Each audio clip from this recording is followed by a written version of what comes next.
ভিতরে কি আগুন লাগছে?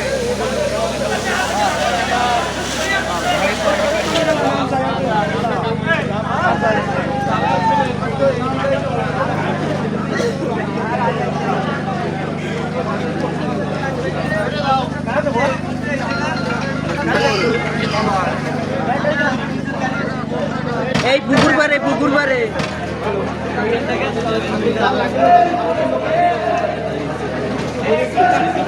মোটরসাইকেল পুড়ছে এখানে 10-12টার উপরে, অ্যাম্বুলেন্সটা পুড়ে গেছে।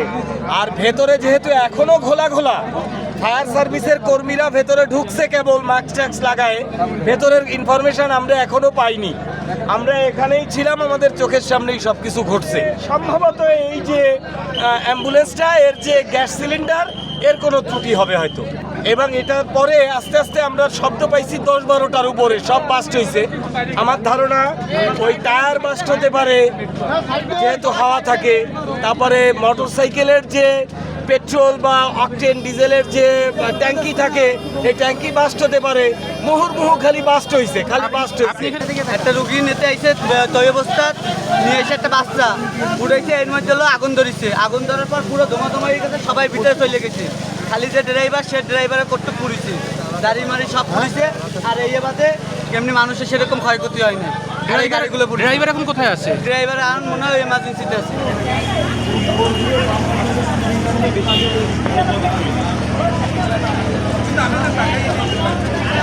12:55 সম্পূর্ণ আমরা আগুন নিয়ন্ত্রণ করি, কিন্তু আমাদের এর ভিতরে স্মোক আছে। এই স্মোকটা রিমুভ করার পরে আমরা এখান থেকে আমরা ফায়ার আউট দেবো। বাট এখন বর্তমান আপনার আগুনের কোনো ঝুঁকি নেই বা আগুন এখন আর এখানে নাই। এটা বেসিক্যালি আগুনের সূত্রপাত হলো এখানে অ্যাম্বুলেন্স যেটা ছিল, এটা ইলেকট্রিক অ্যাম্বুলেন্সের যে ইলেকট্রিক লাইনের ফল্টের কারণে এটা বেসিক্যালি আগুন লাগছে বলে আমাদের ধারণা হয়েছে প্রাথমিকভাবে। তারপরেও এটা পরবর্তীতে তদন্ত সাপেক্ষে এটা বিস্তারিত বলতে পারবো।